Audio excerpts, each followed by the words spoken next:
E no bojo disso que nós estaremos meditando, a vida do profeta Elias, mais uma vez mergulhando nesta figura extraordinária do Antigo Testamento, este homem de Deus, nós vamos estar pregando hoje uma mensagem baseada no primeiro livro dos Reis, no capítulo 17, de uma série que tem como tema Atravessando Desertos Proféticos.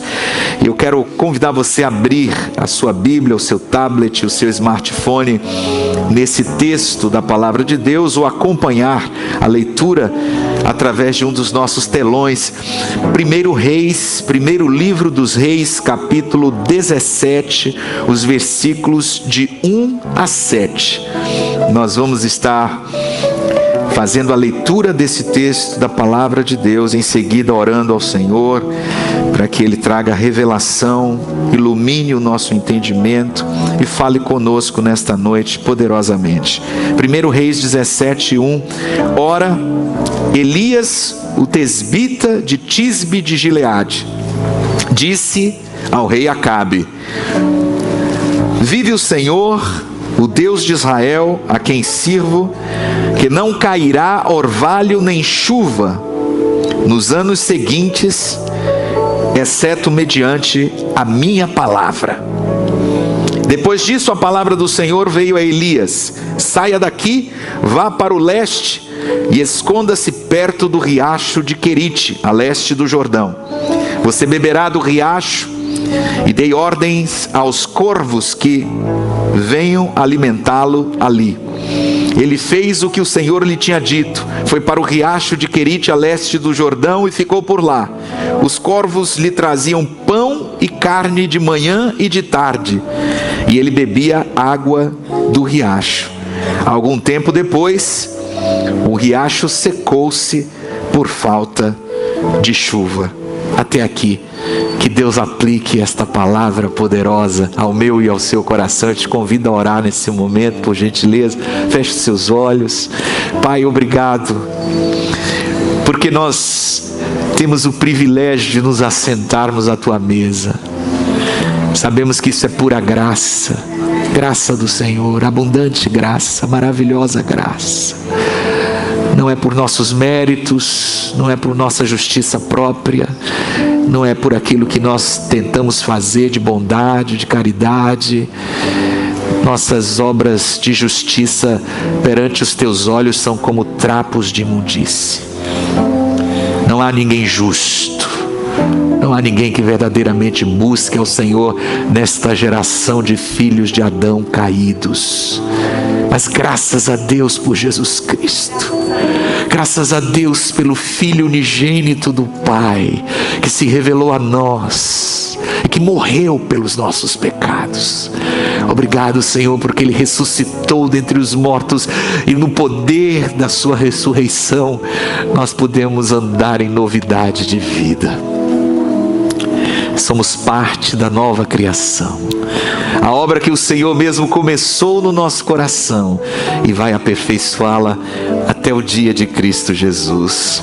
Obrigado, porque nós estamos diante da tua palavra nessa noite e os nossos corações estão totalmente abertos, a nossa mente receptiva, estamos concentrados, focados, estamos prontos para receber a tua palavra de vitória. Fala conosco nesta noite, muda o que precisa mudar em nossa vida. Nós queremos realmente renovar nossa aliança com o Senhor, em nome de Jesus, amém e graças a Deus. Posso ouvir o seu amém?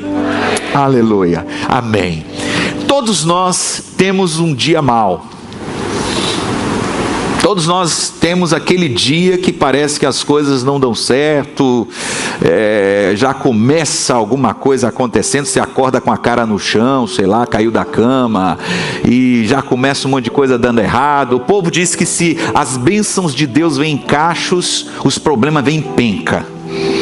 E aí, meu irmão, aí parece que o negócio vai dando errado aqui e ali, uma coisa acontece, atrapalha a outra e já dá tudo errado aqui. E ali você já vai ficando aquele dia que você diz assim: meu Deus, que esse dia acabe logo, não vejo a hora desse dia acabar. E você chega em casa às vezes e diz: que dia terrível que eu vivi hoje. O problema é quando esses dias se repetem e se tornam semanas. Semanas de problemas, semanas no mesmo problema, semanas com a mesma dificuldade, essas semanas se tornam meses, e esses meses se tornam anos. E tem pessoas que passam muito tempo lutando com a mesma dificuldade, com o mesmo problema, passando pela mesma situação, pelo mesmo deserto. E aí nessas horas é que a gente tende a desencorajar. Porque um dia vai lá, um dia a gente luta, a gente se esforça, passa por ele, mas quando a coisa se prolonga, quando as coisas demoram, a gente vai vendo que não tem mudança, não está acontecendo nada, a gente começa a desanimar, o nosso coração começa a esmorecer, a gente começa a ficar abatido. Mas nós não somos a primeira geração de crentes que enfrenta os desertos da fé. Nós não somos a primeira, nem seremos a última geração de crentes que atravessa por lutas, por desafios e que enfrenta os desertos da fé. Elias era certamente um homem de fé e um herói da fé, porque a palavra de Deus diz que ele não somente experimentou o sobrenatural de Deus, mas estudar, ler a história de Elias é maravilhoso. A gente vê quantos milagres aconteciam na vida e no ministério desse homem de Deus. Mas tem um detalhe: a Bíblia diz na carta de Tiago, no Novo Testamento, que Elias era um homem como nós. Está lá escrito na palavra de Deus em Tiago 5,17, diz assim: Elias era humano como nós. Ele orou fervorosamente para que não chovesse, e não choveu sobre a terra durante 3 anos e meio. Ele era humano, ele era gente de carne e osso, ele era um homem como eu e você, um ser humano. Ele não era perfeito, ele era um homem de fé, mas ele tinha falhas. A Bíblia não esconde isso, e isso é o que é o mais legal na história de Elias. Por isso que eu me apaixono quando eu estudo a história de Elias, por causa dessa palavra, dessa passagem de Tiago, que diz que ele era um homem como eu e você. Sabe, quando a gente lê a história de um profeta como Elias, a gente diz assim: ah, bispo, mas também Elias é Elias, né? Pô, eu não sou Elias. Aquilo lá é um negócio. Elias é um cara. Mas eu vou me comparar com Elias? Quem sou eu diante de Elias? Quem sou eu perto de Elias? Mas é exatamente isso que a palavra de Deus vem nos ensinar: que ele era um ser humano, sujeito a falhas, sujeito a tentações, como eu e você, mas ele tinha uma fé robusta, perseverante. Ele acreditava no sobrenatural de Deus, ele orou para que coisas extraordinárias acontecessem, e aconteceram. Em 1 Reis 17, está para se abater uma grande seca sobre a nação de Israel. Um grande período de seca vai começar. São 3 anos e meio sem chuva nem orvalho. Essa foi a palavra de Elias. Imagine que seca, que situação, que sequidão. Vai começar uma seca, vai começar um período de deserto. E no momento que Elias entra na cena da história, a terra prometida, a nação de Israel, está dividida ao meio. Nós temos, na verdade, uma divisão entre reino do norte e reino do sul. O reino do sul constituído de 2 tribos, Judá e Benjamim, que é conhecido como reino de Judá, cuja capital era Jerusalém. Nessa época era o rei Asa. O reino do norte constituído de 10 tribos. E o rei do reino do norte nessa época era o rei Acabe, este para quem Elias foi o instrumento de Deus para trazer esse recado lá na corte do palácio real. E este rei Acabe então reinava sobre essas 10 tribos, o reino do norte, conhecido como Israel. Aí você tem o período em que tem Israel e Judá, e a capital do reino do norte é a Samaria, de onde vem também os samaritanos. E depois, nos dias de Jesus, você vai entender um pouquinho aí dessa divisão entre judeus e samaritanos, por causa desses 2 momentos aí, desses 2 reinos que aconteceram nesse momento da história. Foi para o grupo do norte que Elias foi levantado como homem de Deus e pregou naquela geração. Ele, como homem de Deus, foi enviado da parte do Senhor para falar àquele rei maligno, o rei Acabe. Ele entrou lá no palácio do rei Acabe e declarou essa palavra. Ele disse para o rei Acabe assim: olha, Deus mandou dizer que durante 3 anos e meio não vai ter mais chuva. Acabou. Vai parar de chover, o Senhor vai fechar as comportas do céu, e aí não vai ter mais chuva. E isso porque existia uma entidade que era adorada naqueles dias de Acabe, chamada Baal, que para eles, os cananeus, os povos fenícios, esse Deus Baal era o Deus que controlava as chuvas, era o Deus da colheita, o Deus das chuvas. Então eles esperavam muito que Baal fizesse chover, que desse tudo certo na plantação, na agricultura, na colheita. Só que Elias entrou para dizer assim: olha, não tem negócio de Baal não, o negócio é o seguinte, o dono manda-chuva é Deus, tá? É o Senhor Jeová, e Ele está mandando dizer para você que vai ficar 3 anos e meio sem chover, até que eu abra minha boca e faça chover novamente. E aí Deus falou para ele: leva essa palavra, depois casca fora, dá a paz do Senhor, meu irmão, e foge, vai embora, vai para um lugar. Deus deu as coordenadas para ele, se esconde lá, num lugar que vai ter um riachinho para você lá, você fica lá, próximo desse ribeiro de águas, e você vai poder beber a água e vai ser alimentado miraculosamente por corvos. Eles vão lá levar comida para você. Agora, eventualmente, a seca, a terra que está seca, o deserto que está passando lá pela terra de Israel, atinge o ribeirinho lá do Elias. O ribeiro de Elias, o riachinho onde ele estava lá bebendo água, começa a mirrar, começa a minguar, e aí vai secando, secando, secando, por causa da seca, para de passar água. E aí Elias agora está numa situação tão ruim quanto a do povo de Israel. Ele está passando por uma situação tão difícil quanto a do povo de Israel. Aí que começa o mistério, né? Que você fica assim pensando: peraí, mas o cara foi lá pregar a palavra de Deus, ele foi falar em nome de Deus, ele é um homem de Deus, como é que está passando por uma situação dessa, né? Mas Elias não foi esquecido, porque Deus sabia exatamente o que estava acontecendo com ele, a mão do Senhor estava sobre a vida dele. E o que eu quero te dizer nessa noite, para te encorajar, é que mesmo quando você passa por desertos na sua vida, Deus ainda lhe vê, e Deus ainda lhe ama, e Deus ainda tem um plano para você, e Deus tem coisas que Ele vai fazer na sua vida, mesmo que você ainda não saiba. Deus vai cuidar de todas as coisas. Se você crê que Deus está cuidando de tudo, diga glória a Jesus. Olha, a pergunta aqui é: por que Deus então enviou a seca? Por que isso tudo está acontecendo? Sim, bispo, você está falando isso, eu não estou entendendo nada. Para quem não conhece a história, fica até um pouco difícil, né? Dizer assim, por que Deus enviou então essa seca?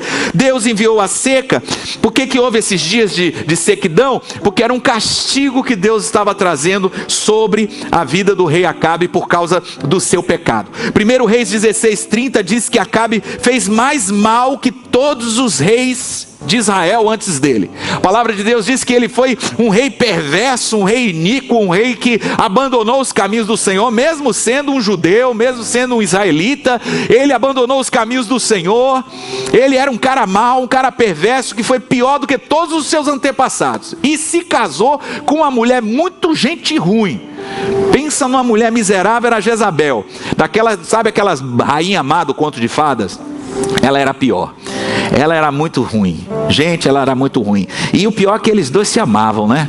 Parece que negócio de gente ruim assim, é aquela coisa. E eles se beijavam, eles ficavam lá no palácio, se curtiam, né? Um negócio muito doido. E aí, esse casal miserável, casal maligno, né? O casal que não tem temor de Deus, os camaradas assim, realmente vivendo numa vida totalmente errada. Deus disse: agora vou enviar seca, vou castigar o rei de Israel. Aí você diz assim: parece injusto, né? Parece injusto isso, porque assim, o pecado é do rei, e aí Deus manda uma seca, mas quem sofre é o povo, sofre todo mundo, não sofre só o rei. Por que raios de castigo é esse? Que coisa injusta. Aí eu te pergunto, será que isso é muito diferente do que a gente vive nos nossos dias? Será que nós também não estamos pagando muitas vezes o preço pelos erros e pelos pecados dos nossos governantes, dos nossos líderes políticos? Será que a nação inteira não sofre quando homens e mulheres corruptos que não temem a Deus estão no poder, governando e legislando? Quantas vezes nós estamos vivendo as consequências e o resultado da má administração de tudo que está acontecendo? lá em Brasília, e que nos afeta, e que nos atinge. Nós somos o povo, e às vezes você diz assim: pô, eu não tenho nada a ver. Os caras vão para lá, fazem tudo que é errado, embanando o negócio todo, bagunça a situação toda, e a gente que vai sofrer, a gente que vai pagar o pato. Então todos nós já passamos por situações assim, todos nós já vivemos tempos difíceis e penosos por causa de decisões dos outros, todos nós já fomos afetados ou atingidos por causa de escolhas de outras pessoas, por causa do pecado de outras pessoas. Às vezes é o pecado do marido que afeta a esposa, é o pecado da esposa que afeta o marido, o pai que afeta o filho ao pai, um amigo. Todos nós já vivemos situações em que confiamos em alguém, fizemos uma sociedade, deu errado, fomos traídos, fomos enganados. Todos nós já sofremos por causa dos erros, dos pecados e das consequências de outros. Sabemos do que se trata. Por outro lado, todos nós já fizemos alguém sofrer. Desculpa eu falar isso, né, meu irmão? Talvez você quisesse vir hoje aqui para ouvir uma palavra assim, mais para aliviar o seu lado, né? Mas a verdade é que todos nós, de alguma forma, por causa dos nossos erros e dos nossos pecados, também já fizemos alguém sofrer, né? Fala para o irmão que está aí do seu lado: irmão, você não é flor que se cheira. Não fala isso não, fala isso não, volta, não fala isso não. Hoje é ceia, né, pessoal? Pelo amor de Deus. Fala assim: meu irmão, você é uma bênção, meu irmão. Estou sentindo o perfume de Cristo em você, meu irmão. Você é maravilhoso, meu irmão. Dá uma ensaboada nele aí. Hein? A gente gostaria, né? Porque é muito fácil apontar os erros dos outros, criticar governo, criticar os outros, botar a culpa em todo mundo. Mas nós também sabemos que muitas vezes nós erramos, e por conta dos nossos erros fizemos outros sofrerem. É ou não é? Precisamos ser honestos e admitir isso, já que estamos diante do Senhor. E por isso ninguém pode apontar dedo aqui, porque todos nós estamos no mesmo barco. Aí você pergunta: e Elias? O que Elias fez? Por que Elias está sofrendo? Por que Elias está passando por esse deserto junto? Por que ele também? Ele é o cara, ele é o homem de Deus. Se existe alguém no meio dessa confusão toda, que estava ali tentando agradar a Deus, fazer a vontade de Deus, era esse homem. Por que Deus permitiu que o ribeirinho dele secasse, Ele está lá tomando a aguinha dele, o ribeiro vai secando, seca e pronto. Aí você diz assim: por que Elias também? Porque Deus certamente tinha coisas para ensinar ao profeta Elias. Deus tinha lições para trazer sobre a vida de Elias, ainda que ele não soubesse disso. Talvez ele pensou até que Deus não iria permitir que nada acontecesse com ele, que Deus, quando disse para ele: foge que eu vou cuidar de você, ele ia ficar 3 anos e meio ali esperando a seca acabar. Ele ia ficar lá junto daquele ribeirinho de água lá, aqui eu estou guardado, aqui está tudo tranquilo, está tudo resolvido. Mas Deus permitiu secar, porque alguma coisa ia acontecer. Porque afinal de contas, Elias, ele estava pensando assim: eu estou sendo obediente, eu estou sendo correto, eu estou fazendo tudo que Deus quer. Eu fui lá falar essa palavra de Deus lá no meio do palácio, meu irmão. Então coisas ruins não acontecem com gente boa, não é verdade? Não. Não, mais uma vez lamento lhe decepcionar, mas isso não é verdade. Gente boa também passa por lutas, gente que está agradando a Deus também enfrenta desafios, gente que está fazendo a vontade de Deus também passa por desertos, passa por situações difíceis. Elias não estava sendo castigado, Elias estava sendo treinado. E aí vem um mistério que eu queria compartilhar com você nessa noite, porque só tem 2 alternativas, meu irmão. Não tem para onde fugir. Ou é treinamento ou é tratamento. Ou é tratamento ou é treinamento. Diga comigo: ou é treinamento ou é tratamento. Ou é tratamento ou é treinamento. Diz para o irmão que está do teu lado: ou é treinamento ou é tratamento, meu irmão. Se tem alguma coisa errada na tua vida que você fez e você está pagando o preço por isso, aí é tratamento. Meu irmão, como é que estão as coisas? Estou no óleo. Tratamento, meu irmão. Está tudo bem com você, meu irmão? Tratamento, meu irmão. Tratamento. Aí o sujeito não pode nem falar muita coisa. Aprontou, veio a consequência e ele está ali no tratamento.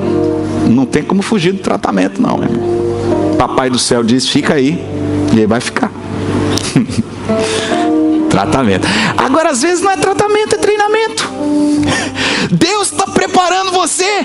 Deus está te capacitando para um tempo novo. Deus está forjando coisas dentro de você. Deus está te preparando para novos desafios. Deus está te ensinando coisas. Aí é treinamento, meu irmão. É treinamento. Como é que tá, meu irmão? Treinamento. Como é que estão as lutas aí? Como é que estão as dificuldades? Treinamento, meu irmão. Estou no treinamento de Jeová. É o que está acontecendo aqui. Os primeiros 7 versículos deste capítulo 17 são uma espécie de retiro espiritual, de treinamento para o resto do ministério de Elias. Deus vai usar esse tempo ali do ribeirinho que secou como um tempo de treinamento, um tempo em que Ele está preparando o profeta para outras situações, e é assim que Deus faz na sua vida. Elias enfrentou o seu próprio deserto profético e Deus o preparou para confiar mais nele, para as coisas que Deus tinha para fazer através da sua vida mais tarde. O deserto de Elias foi um deserto literal. O deserto dele foi deserto mesmo. E às vezes você não precisa estar no sertão nordestino para estar vivendo um momento de seca na sua vida. Existem desertos que não são literais. Existem desertos figurativos. Existem desertos que você está passando na sua vida, que tem a ver com momentos, com circunstâncias que você está enfrentando. Você não está literalmente num deserto, mas figurativamente você está como se estivesse num deserto. Talvez você esteja se sentindo seco. Você esteja se sentindo assim meio que ressecado espiritualmente. Eu não sei o que está acontecendo comigo nesse momento, nesse tempo. Eu não estou conseguindo orar, não estou conseguindo buscar, não estou conseguindo sentir. É como se você fosse uma esponja seca, uma terra seca. É assim que você está se sentindo, como aquela terra seca que Elias estava ali vivendo literalmente. Mas para você é uma condição emocional, é uma condição espiritual. Talvez você esteja sentindo que Deus está distante de você. Eu não consigo sentir que Deus está comigo, que Deus me ouve, que Deus me responde. Talvez você esteja vivendo um momento sem fé. Você esteja sentindo que a sua fé está diminuída, está enfraquecida. Eu não estou conseguindo crer, não estou conseguindo ver os milagres de Deus acontecer. Talvez você tenha perdido a alegria, o propósito. Você esteja nesse momento assim meio desanimado, quem sabe até deprimida. Você queria saber se Deus se importa com você, se Deus realmente liga para você, se Deus sabe o que está se passando com a sua vida, se Deus vai responder a sua oração, o seu clamor. Você quer saber se Deus finalmente lhe ouve ou não? É o seu deserto, é o que você está enfrentando agora. Mas eu queria te encorajar nessa noite e dizer para você: você não está sozinho, em nome de Jesus. Todos nós atravessamos desertos, uns mais do que outros, mas essas aflições estão acontecendo em toda a terra, em todo lugar, na vida de todos os irmãos. Muitos enfrentam as tentações do deserto e querem recuar, querem voltar atrás, querem desistir, querem desanimar. Mas o que Elias aprendeu no seu deserto, eu acho que isso é o que eu creio que Deus quer nos ensinar nessa noite, antes de nós celebrarmos a Santa Ceia, e que vai trazer bênção para o teu coração. Eu queria te ensinar algumas lições muito simples nessa noite, que a gente aprende nesse texto, e a gente vai continuar nisso aí, próximo domingo, semana que vem. Eu queria falar para você, a primeira lição que a gente vê aqui, é que Elias aprendeu a depender da provisão diária do Senhor. Elias aprendeu a depender da provisão diária do Senhor. Ele aprendeu que Deus supre aquilo que nós necessitamos. Deus supre, e Deus supre de uma forma muito maravilhosa. Deus supre de uma forma muito maravilhosa. Os corvos traziam carne e pão todos os dias, 2 vezes ao dia. Isso é o sobrenatural de Deus, porque afinal de contas os corvos não alimentam nem seus próprios filhotes. Os corvos são os bichos tão miseráveis que eles não dão comida para os pintinhos deles, mas eles traziam comida para Elias. Agora, pera lá, antes que você comece a imaginar um corvo voando com um saco de pão na cabeça, né? Aquele negócio assim. Realmente, tem coisas que a gente lê na Bíblia que diz assim: gente, isso aqui é muito surpreendente. Isso é muito estranho. Tem horas que tem coisas na Bíblia que você diz assim: pô, realmente para você ler um negócio desse, você tem que ser muito crente. E acreditar nisso, você tem que ser muito crente. Porque aí você já fica imaginando os corvos voando com aquele saco de pão, aquele negócio ali, serviço delivery trazendo. Não foi bem assim não, tá? Eles vinham com aquela comidinha na boca lá, pedacinho de pão, pedacinho de carne, e Elias ficava lá.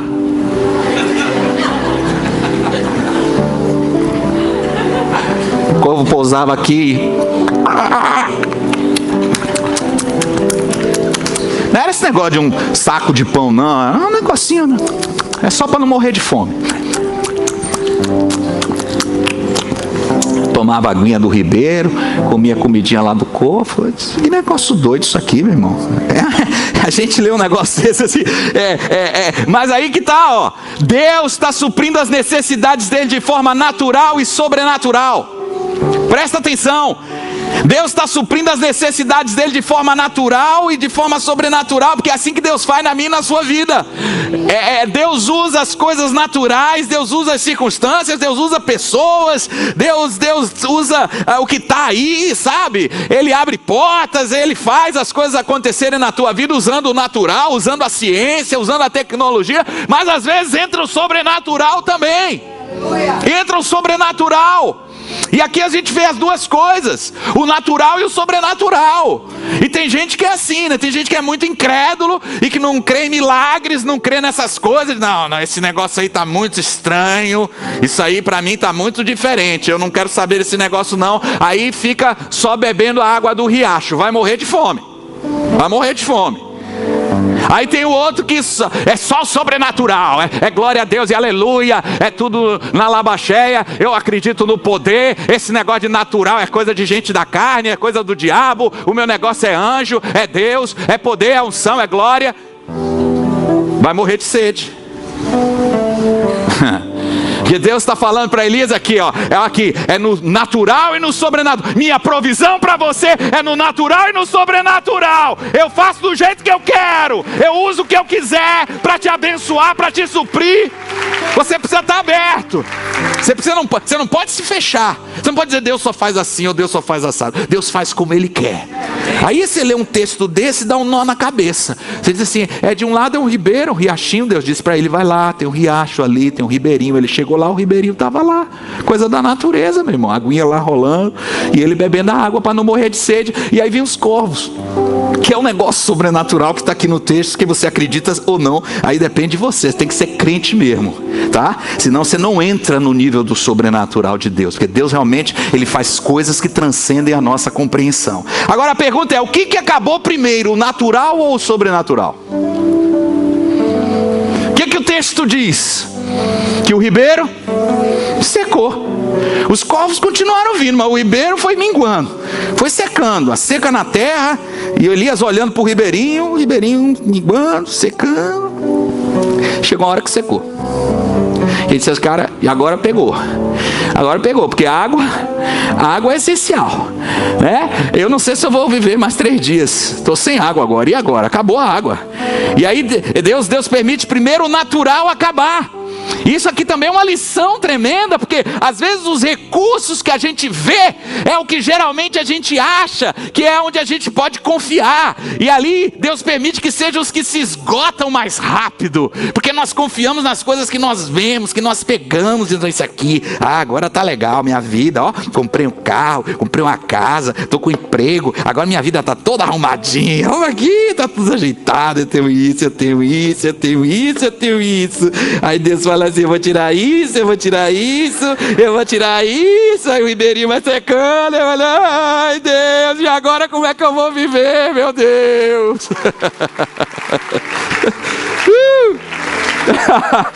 Nós confiamos nas coisas, nós confiamos nas pessoas, nós confiamos na posição, nas circunstâncias. É mais fácil, porque é o que a gente vê, é o que a gente acredita, porque a gente está olhando, porque a gente está vendo.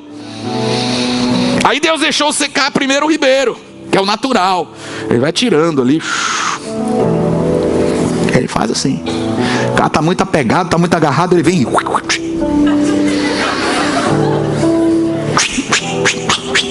Vai cortando, vai.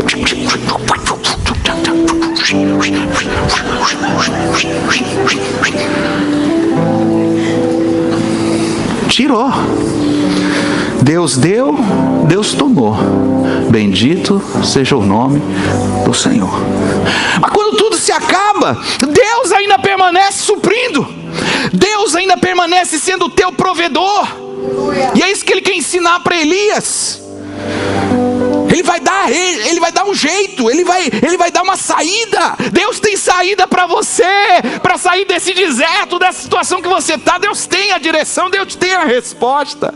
O problema é que muita gente nessa hora se afasta de Deus.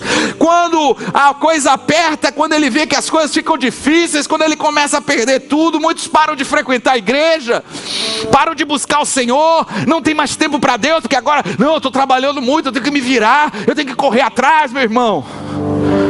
Começa a se desconectar de Deus, já não tem mais vida de oração.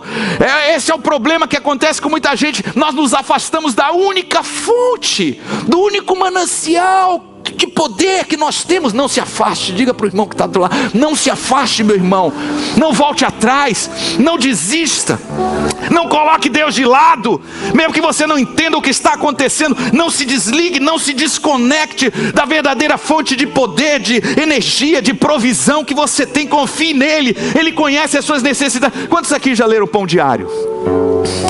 Pão Diário, você sabe o que é Pão Diário? É um livrinho que tem devocionais para o ano. Todos os dias tem um texto bíblico e lá uma lição para você estudar. 365 mensagens, chama Pão Diário. Vende aí na livraria, acho que tem aplicativo agora. Aí a pessoa pega aquilo ali para ela aprender que Deus tem provisão todo dia para você.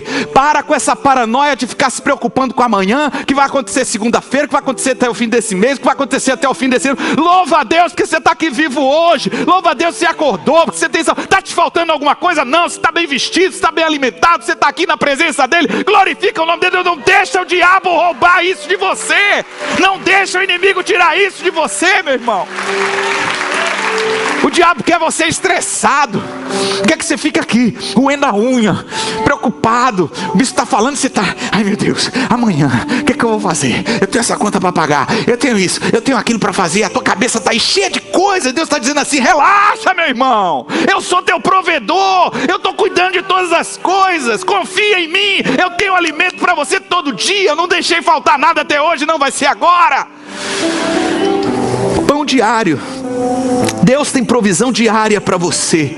Elias aprendeu a depender da provisão diária do Senhor. A segunda coisa que Elias aprendeu, que ele aprendeu também a confiar na sabedoria de Deus. Aprendeu a confiar na sabedoria de Deus.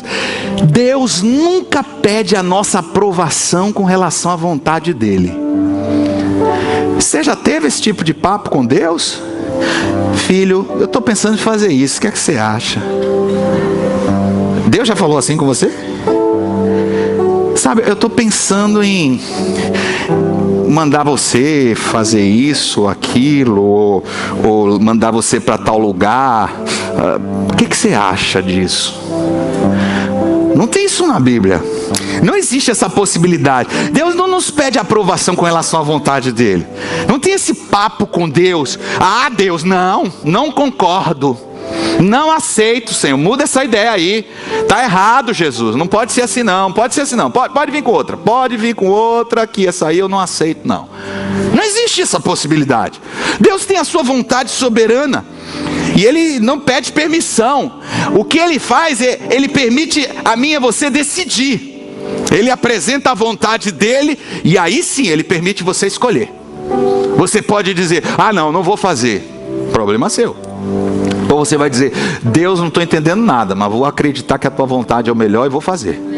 Então, a decisão é sua. Mas no momento que você concorda em fazer a vontade de Deus, aí o que Deus exige, o que Deus requer é que você confie nele.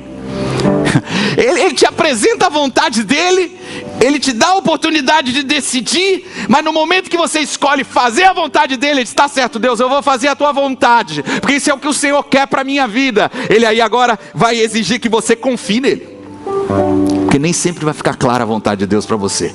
Aí você vai ter que confiar. Ele exige que nós que nos chamamos de crentes sejamos realmente pessoas que confiam nele, que acreditam nele e não no nosso próprio entendimento. Tem gente que se estriba no seu entendimento.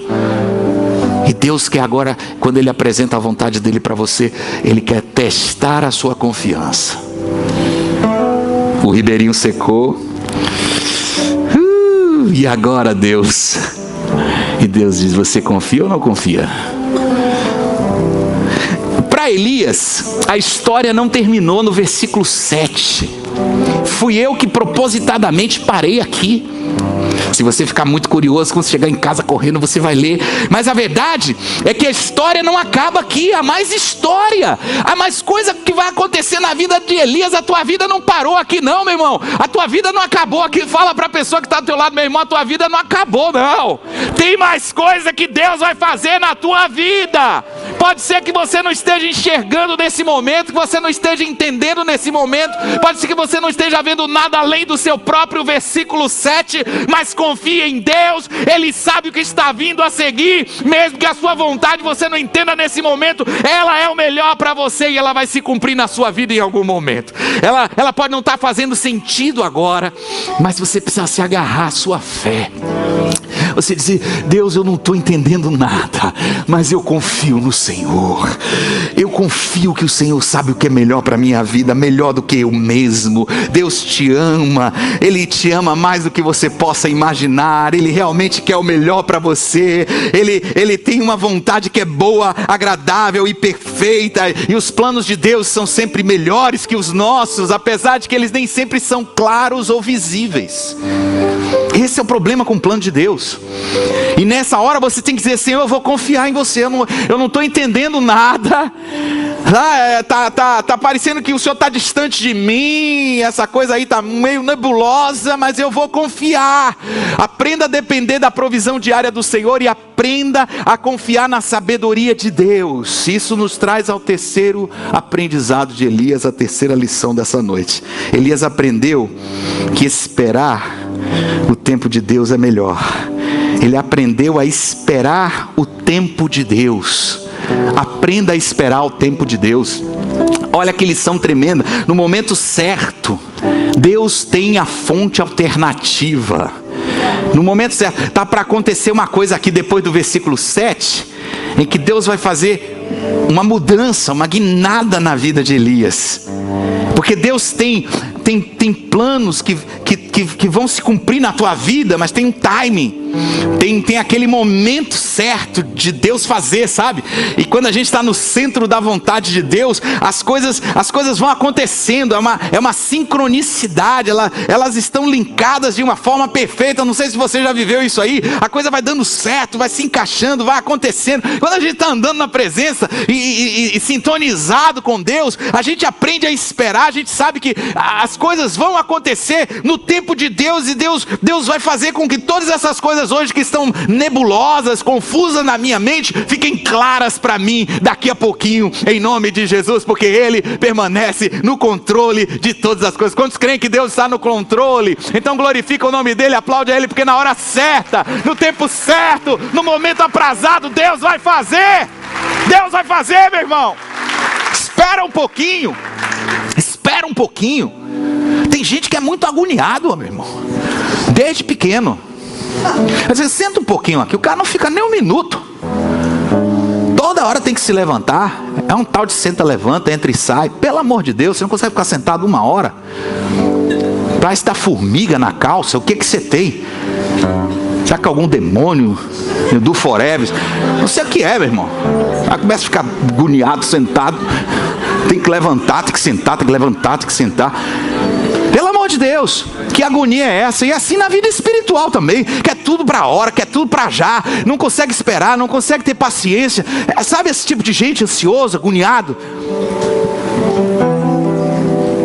Esperar em Deus, às vezes é muito difícil. Sabe, irmãos, para o crente fazer a vontade de Deus é uma coisa boa. Fazer a vontade de Deus, obedecer a Deus, é uma coisa que não é muito difícil para quem é filho de Deus, discípulo de Jesus, que quer agradar a Deus. E obedecer a Deus é uma coisa quase que automática. Você quer fazer a vontade de Deus. Agora o problema é esperar. Esperar é que é uma coisa louca. Esperar às vezes é uma coisa enlouquecedora. Sabe, você ficar esperando. Tem gente que tem paranoia de esperar. Esperar que os planos de Deus se cumpram na sua vida. Esperar que as promessas de Deus se cumpram na sua vida.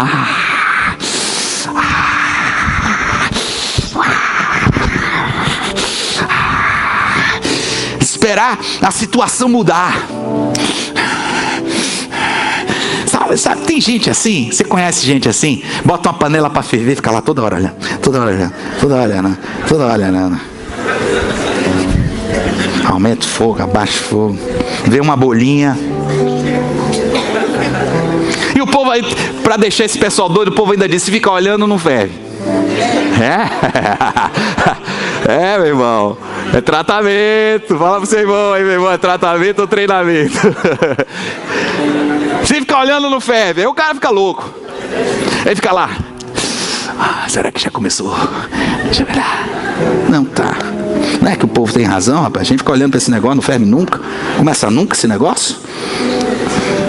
Tem muita gente assim, agoniada, ansiosa, sabe? A confusão mental, esse estado de estresse emocional, essa ansiedade, essas coisas que varrem as nossas vidas como nuvens escuras. Porque quando você está nessa pegada, nessa vibe de ansiedade, você está querendo que as coisas aconteçam do seu jeito, que aconteçam logo, Deus deixa você lá. Não, eu quero, Deus, por favor.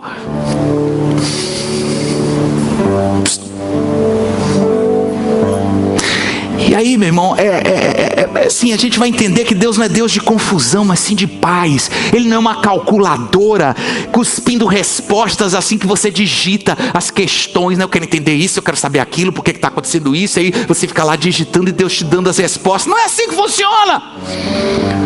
Ele é Deus, Ele é Senhor. Eu tenho certeza que Elias deve ter ficado ali questionando isso: Deus, por quê? Eu fui lá, eu entrei no palácio, eu fui ousado, eu fui corajoso, eu fui lá em teu nome. Pensa numa situação dessa, pô. Tá todo mundo lá na corte real, o Acabe, aquele rei miserável, a rainha Jezabel, aquela iníqua, pessoal numa pegada lá de adoração a falsos deuses, Baal, injetando dinheiro, patrocinando o culto a Baal, desviando o coração do povo dos caminhos do Senhor, uma maluquice total. Deus levanta Elias e ele vai lá na coragem, meu irmão, chega lá na porta do palácio, anuncia, e vem um cara lá e diz assim: majestade, majestade, tem uma figura aí fora querendo falar com o Senhor. Quem é? É um tal de Elias lá de Tisbate, um cara estranho, com uma roupa diferente, uma barbona, um cheiro de camelo desgraçado, cara estranho, veio de lá do, ninguém sabe de onde, mas diz que tem um recado de Deus para o Senhor. O quê? Manda entrar, manda entrar. O que esse cara tem para me dizer? Interessante, bora ouvir. Aí entra Elias, chega lá: seguinte, a partir de agora acabou, não vai mais chover, não vai ter orvalho durante 3 anos e meio, acabou. Assim o Senhor diz, segundo a minha palavra, estou abrindo a boca aqui agora, vai começar a seca, só volta a chover quando eu abrir a boca de novo. Paz do Senhor, fui, tchau. E aí caiu fora, meu irmão, e foi lá, todo tranquilão, ficou lá no ribeiro, disse: obrigado, Deus, que bom te servir, comecei meu ministério muito bem, estou bombando, estou arrebentando. Meu irmão, já fui lá, já dei o recado do Senhor, liberei a profecia, joguei nos peitos do rei logo aquela palavra forte de Jeová. Ele ficou lá balanceado, todo titubeando, e eu vim embora, e estou aqui no meu ribeirinho, os corvinhos vindo para cá, e aí de repente começa a secar. E aí está secando, ele está dizendo: Deus, o que é isso? O que vai acontecer agora? E o tic-tac, e esse questionamento, e você fica nessa coisa: meu Deus, e hoje? E agora? E amanhã? Como é que vai ser no fim do mês? Como é que vai ser no início do mês? Como é que vai ser esse fim de ano? Meu Deus, o que é que vai ser da minha vida? O que é que vai acontecer? Por que eu estou nessa? Por que isso tudo está acontecendo comigo? E Deus está falando: eu vou te mostrar quando você estiver pronto. Eu vou te revelar quando você estiver preparado para saber. Eu poderia te dar a resposta agora, mas você ainda não está pronta para ouvir. Portanto, não coloque as suas emoções na frente, não coloque os seus desejos em primeiro lugar. Seja realista, não crie expectativas, seja honesta, confie em mim, e eu realmente lhe amo. Eu tenho o melhor para você, eu quero o melhor para você, eu sei o que é melhor para você. Esse teste vai fazer você ficar mais forte, esse silêncio vai te ajudar a ouvir melhor a minha voz, essa escuridão vai te ajudar a enxergar melhor a minha luz, esse deserto vai durar apenas um pouquinho mais, e eu vou te tirar dessa, diz o Senhor. Se você crê, diz amém e aplaude a Ele, meu irmão. É só um pouquinho, é só um pouquinho mais. Então coragem, fique firme, Não deixe as emoções dominarem a sua mente. Não deixe o desânimo derrubar você nesse momento, meu irmão. Você está a um passo da vitória. A escolha é sua. Sabe por quê? Porque passar por um deserto com Deus é melhor do que ir a uma festa sem Ele.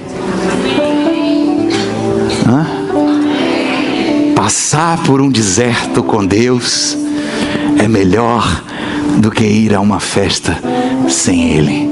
Eu acho que você sabe do que eu estou falando. Onde você estava, quem era você, qual era a sua vida, onde você estaria agora. Mas com Deus, meu irmão, você pode todas as coisas naquele que te fortalece. Tua vida está muito melhor agora. Está muito melhor agora. Não deixa o diabo te enganar. Não deixa o inimigo te enganar. Depois que eu virei crente, agora ficou tudo uma confusão. Minha vida parece que piorou. Mentira do diabo. Ele é um mentiroso. Tua vida está muito melhor. Passar desertos com Deus é melhor do que estar na festa do mundo, na festa da carne, sem Ele, sem a presença dEle. Eu queria finalizar com uma história que eu li interessante.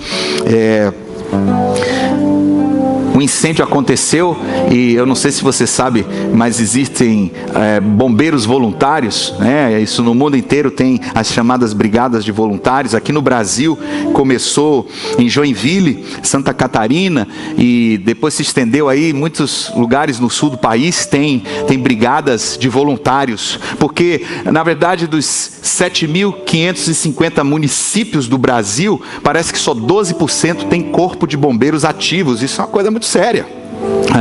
Nós somos privilegiados, tem um incêndio, você tem um corpo de bombeiro, tem ali gente para ir apagar o incêndio. Então, percebendo essa situação, foram criados essas ONGs e também as brigadas de voluntários. E aí lá no sul do país, em Santa Catarina, numa dessas cidadezinhas pequenas, começou um incêndio.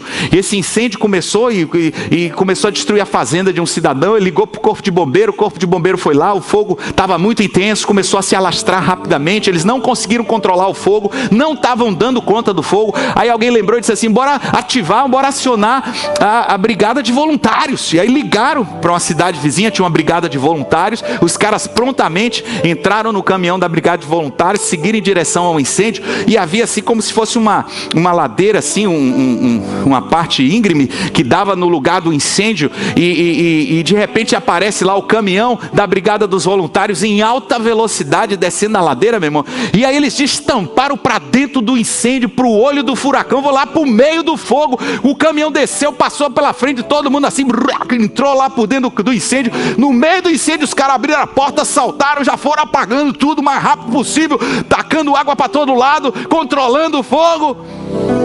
E olha, de repente o fogo foi baixando, os focos foram ficando pequenos, os outros bombeiros chegaram, já foram ajudando, controlando, e o dono da fazenda ficou muito impressionado e agradecido com a coragem, com o destemor daqueles caras entrar daquele jeito no meio do fogo, um ato heróico que salvou a fazenda dele. Ele ficou tão agradecido que ele preparou lá uma oferta. Ele preparou uma oferta de R$5.000. Ele disse assim: olha, eu queria agradecer muito a vocês, e eu queria fazer uma oferta, uma doação para a brigada de voluntários aqui, para ajudar vocês nesse lindo trabalho. Eu quero agradecer pelo trabalho de vocês. Vocês salvaram a minha fazenda, vocês salvaram o meu patrimônio. E aí os caras pegaram o cheque, saíram também agradecidos. E quando iam passando perto de um repórter, um jornalista estava ali, o jornalista começou a entrevistar o chefe da brigada de voluntários, perguntou para eles assim: e aí, agora que vocês ganharam essa doação, o que vocês vão fazer com esse dinheiro? Ele disse assim: a primeira coisa que a gente vai fazer é trocar os freios desse caminhão velho desgraçado, essa lata velha, né, meu irmão? Porque não era a ideia deles entrar, mas sei lá, descer a ladeira, quando viram já estava lá dentro, saltaram do caminhão, e aí não tinha jeito, meu, vamos apagar esse negócio, senão a gente morre. Moral da história: Deus permite às vezes que você entre em certas situações, tá? Que você não está esperando, que você não está preparado, que você não tinha programado, mas agora você já está no meio dela, meu irmão. Não desiste não, em nome de Jesus. Se agarra com a tua fé, saiba que Deus está com você no fogo e na água, saiba que Ele não te deixa, que Ele não te desampara, saiba que o melhor dEle vai se cumprir na sua vida. Aprenda a depender dEle, confie na sabedoria dEle e esteja esperando, aguardando no tempo dEle, porque tudo já deu certo, em nome de Jesus. Deixa eu orar com você. Eu queria orar por sua vida nesse momento. Não sei o que você está passando não, mas eu queria te dizer que essa palavra é para te encorajar a estar conosco nessa campanha, orando e crendo nos milagres de Deus. Põe tua mão no teu coração, fecha os teus olhos. Pai, eu quero te pedir que essa palavra não volte vazia no coração deste homem, desta mulher. Eu te peço agora em nome de Jesus, sela essa palavra. Há tanta coisa que a gente precisa aprender na vida, e a vida com o Senhor é uma vida de aventuras, de desafios, de crescimento. Obrigado porque hoje nós estamos aqui nessa ceia e não estamos iguais ao que estávamos no mês passado, no ano passado. Quanta coisa boa o Senhor fez na nossa vida, quanto cuidado, quanto carinho, quanto amor. Nosso coração está cheio de gratidão, Senhor. Às vezes estamos tão estressados, tão preocupados, Senhor. Não nos deixa perder, Senhor. Esses momentos são os melhores momentos da nossa vida. Momento da gente renovar nossa aliança com o Senhor, de tomar ceia com os irmãos. Meu Deus, daqui a pouco tudo que está aqui vai passar, e o que fica é a eternidade. E a gente perde o melhor de Deus, muitas vezes por causa da incredulidade, da ansiedade. Meu Deus, eu te peço que o Senhor venha tocar em corações nessa noite. Venha trazer esperança, venha trazer alegria, venha ativar a fé no coração dessa irmã. Eu sei que o deserto é doloroso, eu sei que está difícil, meu Pai. Sustenta o teu servo agora, segura a mão dele. Eu te peço, Senhor, em nome de Jesus, não deixa ele cair, não deixa ela voltar atrás, desistir. Se entrou aqui, Senhor, com o coração despedaçado, eu te peço, traz renovo nessa hora, que essa palavra esteja avivando, ardendo no coração daqueles que são teus filhos e filhas, amados do Senhor, e o Senhor nunca deixou de amar. Pai, eu não tenho dúvida de que esse irmão querido ainda vai testemunhar o milagre de Deus. Eu não tenho dúvida que essa irmã querida ainda vai saltar de alegria e entrar por essas portas dizendo: Deus é bom, Ele ouviu a minha oração, Ele respondeu ao meu clamor. Muito obrigado, Senhor, por essa noite tão especial. Nosso coração está em paz, nosso coração está descansado. Nós vamos tomar a ceia relaxados, confiando no Senhor. Basta a cada dia o seu mal. Nós vamos voltar para casa e vamos deitar em paz e dormir em segurança, porque o Senhor tem cuidado de nós. E até enquanto estivermos dormindo, o Senhor vai prover para nós. E o dia de amanhã nós entregamos nas tuas mãos e declaramos que será um dia de vitória, porque cremos num Deus de vitória, que está conosco em todo o tempo e sabe muito bem cuidar de nós. Muito obrigado, Senhor, em nome de Jesus, amém. Você pode aplaudir esse Deus maravilhoso?